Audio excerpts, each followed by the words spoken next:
Setelah pertarungan, permusuhan dan perdebatan yang melelahkan selama lebih dari setengah tahun lebih mungkin, Pilkada DKI Jakarta telah menentukan pemimpin barunya. Namun gelombang pertentangan ternyata belum juga usai. Bahkan menemukan sumbu api barunya pasca tuntutan jaksa kepada Ahok dalam kasus penodaan agama. Belum usai kita menghadapi panasnya tensi politik di ibu kota, publik kemudian dibuat geleng-geleng kepala melihat aksi koboi aparat kepolisian di Lubuk Linggau, Sumatera Selatan yang memakan korban jiwa. Itulah beberapa topik yang akan kami ulas lebih dalam dan juga dalam perspektif yang berbeda dalam segmen Indonesia Minggu ini. Kali ini bersama senior saya, budayawan Mas Arswendo Atmawiloto. Terima kasih Mas Ars sudah datang minggu-minggu. Habis kondangan atau sebelum kondangan atau memang batik menjadi batiknya identitas baru? Oh batik baru. Batiknya jadi baru. sekalian. Dipakai. Tapi sebelum kita berdiskusi mengenai 3 topik tadi yang menjadi top of mind publik minggu ini, kita saksikan dulu informasi pengantar berikut ini.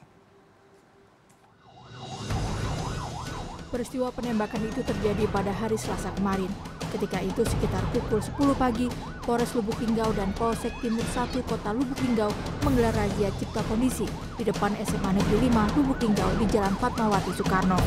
Tiba-tiba sebuah mobil sedan melintas dan tidak mau berhenti. Mobil bahkan hampir menabrak petugas. Polisi akhirnya mengejar mobil tersebut, lalu terjadilah peristiwa penembakan oleh polisi di Jalan SMB 2 Kelurahan Marga Mulia. Mobil ternyata berisi 8 orang yang merupakan satu keluarga.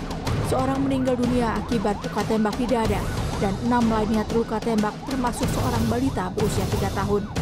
Seorang penumpang berusia 6 tahun tidak terluka. Dalam keterangan persnya, Kapolda Sumatera Selatan Irjen Polisi Agung Budi Martoyo menyatakan bahwa terduga pelaku penembakan adalah Brigadir K. Kapolda juga mengakui bahwa Brigadir K terus menembak meski mobil sudah dalam keadaan berhenti. Tim Polda gabungan dari Propam dan Polsek masih memeriksa yang melakukan penembakan berinisial Brigadir K, Kupang K.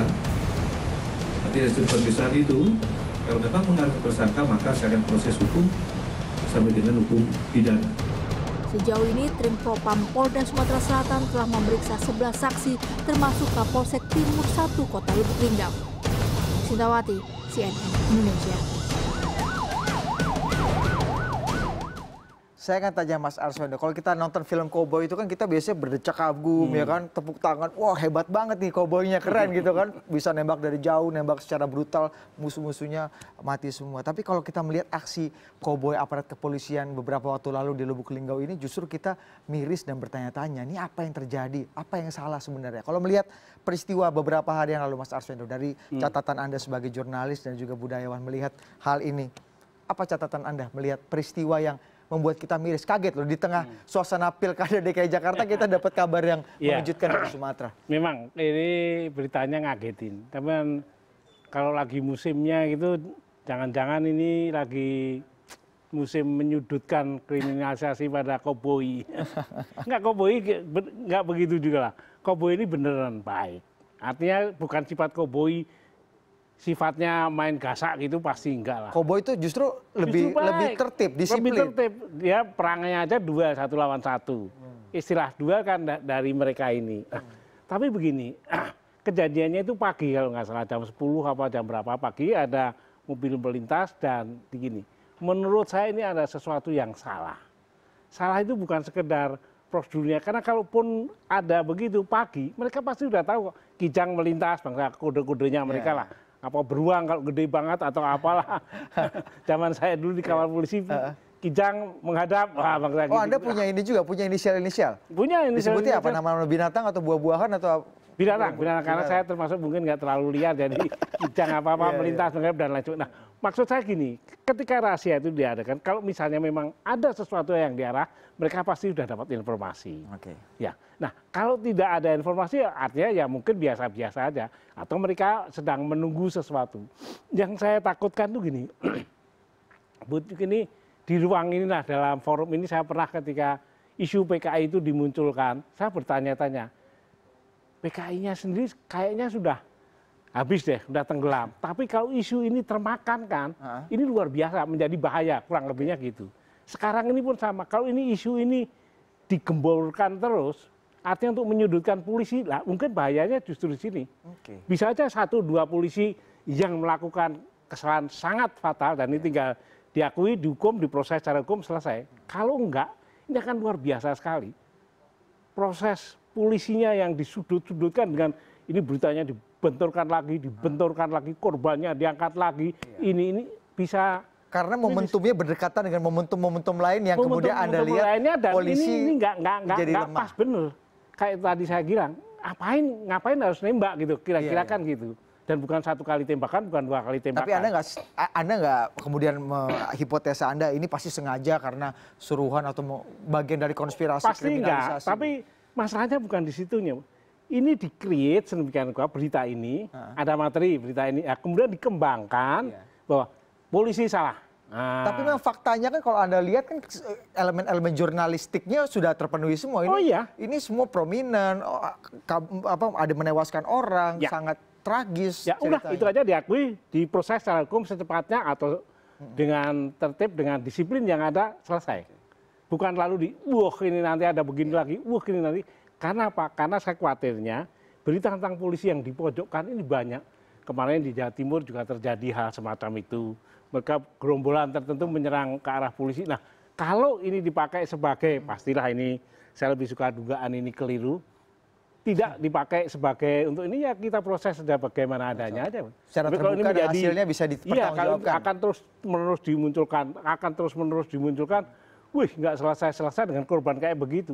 Bukan apa-apa, karena justru karena harusnya ini tidak terjadi gitu. Yang mencemaskan itu hal-hal yang harusnya tidak terjadi. Perbandingan saya tadi mungkin terlalu jauh, tapi ketika isu PKI dihembuskan, kita semua, masa sih PKI masih sakti, masa sih nggak ada.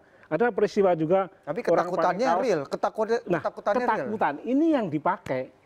Ketika orang-orang begitu kena di PKI kan kasarnya, lu bisa diapain apa aja. Nah ini yang tiba-tiba menjadi sama juga, polisi nggak benar nih. Seluruh polisi nggak benar kalau nembak-nembak begini caranya. Tapi Mas Arswendo, jauh dari ini kalau kita bicara konspirasi yang ada mungkin aja masuk akal, mungkin tidak masuk akal. Itu bisa 2 posibilitas. Tapi yang kemudian paling masuk akal yang dirasakan masyarakat adalah ketika aparat keamanan, kepolisian dalam hal ini yang kemudian diberikan kuasa oleh undang-undang, konstitusi untuk memegang senjata dan memakainya untuk kepentingan hukum, penegakan hukum, itu bisa saja berbuat alpa dan kemudian menembak kita sendiri yang membayar pajak untuk membayar mereka. Ini kan hal-hal seperti ini banyak terjadi. Kemudian abuse of power, abuse of weapon dari polisi ini kemudian bisa memakan korban rakyat biasa. Anda melihatnya apa kalau dari sektor itu, kekhawatiran terkait dengan pemegang senjata ini? Ya, kalau saya intan kepolisian kan banyak sekali. Dan yang diurusin polisi saya tidak berusaha membela, meskipun pengen mendudukkan persoalannya supaya ini bebannya luar biasa. Dari jalanan yang macet, orang kawinan di sana menyita jalanan lagi, entah izin demo, ada begitu, ada maling ketangkep, sampai dengan yang berurusan dengan kasus-kasus terorisme. Maksud saya kurang lebihnya, nah ini kemudian dari awal lagi diteliti lagi, stok opnam lagi, nah pasukan bawa begini, yang akan tugas begini, keadaannya begini, sehingga paling tidak mengurangi atau mengeliminasi kemungkinan-kemungkinan semacam ini. Termasuk pembinaan mental kepolisian untuk memegang, karena mungkin memegang senjata itu tidak boleh sembarangan gitu Mas Ars ya. Dan itu bukannya it can happen, itu bisa terjadi kan, tiba-tiba kita dalam kondisi tertentu seseorang itu, kebetulan orang itu polisi yang tidak diharapkan begitu. Nah, takut saya atau kekhawatiran saya atau kecemasan saya, nah ternyata polisi memang sukanya main tembak. Apa aja juga ditembakin. Itu yang dikhawatirkan. Jadi kemudian institusi kepolisiannya kemudian diserang secara, dan mungkin aja itu ditumpangi oleh free rider atau penumpang gelap yang punya tujuan-tujuan tertentu. Tujuan tertentu lah. Ini lalu penjelasannya jadi nggak penyelesaiannya ini dianggap ini memang polisi pasti akan belain anggotanya. Bau-bau amis seperti ini beberapa tahun belakangan Anda cium nggak? Kemudian bagaimana polisi misalnya dalam memberantas terorisme, bau amis seperti ini juga dituduhkan kan polisi. Ya, tapi kalau dengan terorisme, dengan teroris gitu kita masyarakat paling nggak opini-opini yang muncul nggak positif semua ya. Masih ya jangan begitu dong, masih kurang lebihnya masih begitu. Tapi kalau begini ini, bekas sekali apalagi korbannya kemudian dimunculin lagi di ini dan lain sebagainya. Kemudian banyak masyarakat pasca kejadian ini menyayangkan sekali kenapa polisi bisa bertindak asal-asalan seperti itu. Kalau kita bicara masyarakat lagi menanya, kabarnya kepolisian yang dipimpin Jenderal Tito ini udah sangat reform, udah sangat jalur yang lebih baik dibanding sebelum-sebelumnya gitu Mas Ars. Profesionalisme Polri ini kemudian dipertanyakan lagi gitu. Evaluasi Anda seperti apa? Enggak, kalau saya profesionalisme mestinya tidak. Karena gini, Bud. Nggak ada hubungannya? Enggak. Perlu kan sudah profesional. Bahwa 1-2 istilahnya di Jawa itu telur satu tempat itu ada yang nggak benernya. Kurang hebat apa Amerika polisi? Ya masih ada, mereka kadang-kadang malah bisa ditampilkan di televisi, padahal korbannya anak dari seorang bintang paling ternama, misalnya di situ. Di Perancis ada kayak begitu, di Inggris sangat terjadi kemungkinan. Tapi ini kan presentasinya kecil dan ini justru harus tidak menjadi sorotan untuk menggugat profesionalisme atau menggugat, sebaiknya polisi kembali lagi di bawah TNI AD misalnya, bangsa-bangsa itu kan udahlah, kita udah momennya udah bagus, selain kesempatan ini nggak benar ya, ini yang diberesin. Yang paling penting tunjukkan profesionalisme dengan penegakan hukumnya dengan baik ini ya Mas Ars, diproses secara adil, secara fair dan terbuka sehingga masyarakat bisa punya kepercayaan lagi. Tapi kalau kita bicara mengenai telur, tadi ada yang pasti ada telur busuk lah dalam satu kuali, ada yang gagal, ada yang kuningnya pecah gitu. Sama seperti Pilkada DKI Jakarta, Mas Arswendo. Kalau kita lihat di satu kuali mungkin telurnya enak, makanannya enak. Pilkada DKI Jakarta berjalan dengan lancar, partisipasinya 78% ini terbaik sepanjang sejarah dan Indonesia, salah satu aman ya, meskipun ada yang bertamasya sana sini tapi kemudian dalam konteks itu aman. Tapi kemudian banyak yang menyesalkan bahwa ada 1, 2, 3 telur yang busuk, yang pecah, yang gagal makan. Nah, seperti apa perspektif Anda terkait Pilkada DKI Jakarta ini? Kita akan bahasnya di segmen berikutnya. Kami akan segera kembali usai jeda berikut.